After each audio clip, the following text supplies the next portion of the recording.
بسم اللہ الرحمن الرحیم نحمدہ و نصلی علی رسولہ الکریم اما بعد۔ خواہشات کے غلاموں کو دین اسلام کی سادگی نہیں اچھی لگیں گی۔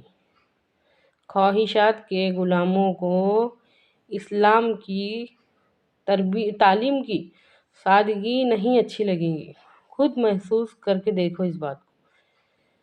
اسلام سادگی پسندی ہے۔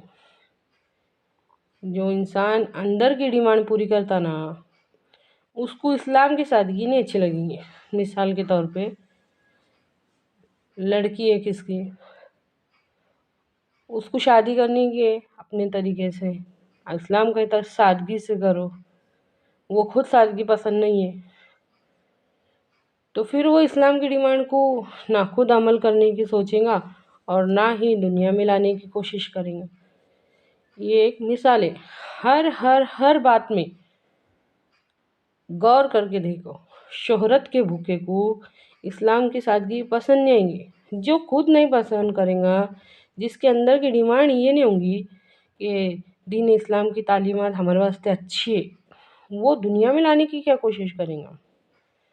اللہ کے واسطے بات کو سمجھو۔ رضیت باللہ ربا و بالاسلام دینا و بمحمد صلی اللہ علیہ وسلم نبیہ۔ کیا مطلب ہے اس بات کا؟ میں اللہ کے رب ہونے پر، اسلام کے دین ہونے پر اور محمد صلی اللہ علیہ وسلم کے نبی ہونے پر راضی ہوں، خوش ہوں۔ پہلے اپنے آپ کو خواہشات کی غلامی سے آزاد کرنا پڑے گا۔ دل سے ماننا اس چیز کو جو اللہ نے ہمارے واسطے پسند کیا، ہاں مجھے پسند ہے۔ جو رسول صلی اللہ علیہ وسلم نے طریقہ بتایا، ہاں مجھے پسند ہے، یہ ہونا چاہیے۔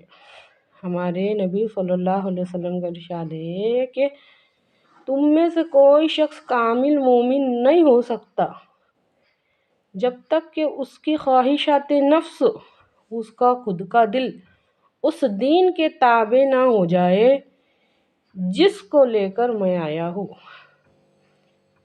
ہمارا مسئلہ کیا ہے معلوم ہے کہ نماز پڑھ لیے اور جانماز کو لپیٹ کے رکھ دیے۔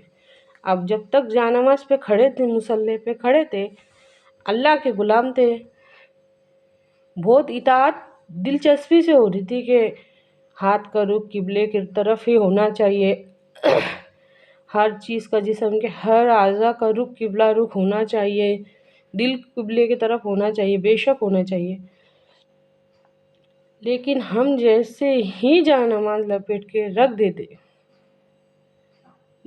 جانماز اٹھا کے رکھ دیے کہ اب شروع ہو گئی نفس کی غلامی۔ اس کے بعد ہم اللہ کے غلام نہیں رہتے۔ جانماز رکھ دینے کے بعد ہو جاتی منمانی شروع، پھر ہو جاتی نفس کی غلامی شروع۔ اللہ کے واسطے بات کو سمجھیے۔ وہ کون سے آڑے ہیں، وہ کون سی رکاوٹیں ہیں جو دین اسلام کے آگے بڑھنے میں مشکلات بن رہی، وہ یہ ہے کہ خود ہمارے اندر کی ڈیمانڈ وہ نہیں ہے جو اللہ چاہتا، جو رسول صلی اللہ علیہ وسلم چاہتے، جو طریقہ انہوں نے بتا کے گئے، سادگی والا طریقہ، سمپل طریقہ۔ ہر بات میں ان کی چوائس میں اور ہماری چوائس میں فرق ہو گیا۔ یہ وجہ ہے کہ دین اسلام کے آگے بڑھنے میں ہر چیز رکاوٹ ہے۔ ہم کو سب سے پہلے خواہشات کی غلامی سے آزاد ہونا پڑے گا۔ خواہشات کی غلامی سے آزاد ہونا پڑے گا۔ نظام باطل کے، شیطان کے چالہ کے ہم کو سمجھ کے اور اللہ کے حکموں پہ چلنے کے واسطے، طاقت پیدا کرنے کے واسطے ہم کو خواہشات کی غلامی سے آزاد ہونا پڑے گا۔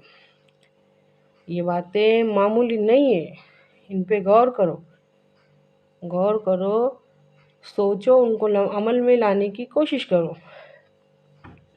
کروڑوں کی تعداد میں مسلمان ہونے کے باوجود اللہ رب العزت کی زمین نافرمانی سے بھر رہی ہے۔ ہم سے بھی سوال ہوگا، تم کیا کر رہے تھے؟ ہر انسان سے سوال ہوگا نا کہ جس وقت یہ تماشا چل رہا تھا کہ اللہ کے حکموں کو پیٹ کے پیچھے ڈالا جا رہا تھا، نبی کریم صلی اللہ علیہ وسلم کی تعلیمات کو پیٹ کے پیچھے ڈالا تھا، تم کیا کر رہے تھے؟ کھانے سونے میں مصروف تھے؟ تم اس کے واسطے بھیجے گئے تھے؟ تم کیا کر رہے تھے؟ بات کو سمجھیے، ایک ذمہ داری دے کر بھیجا گیا ہے مسلمان کو۔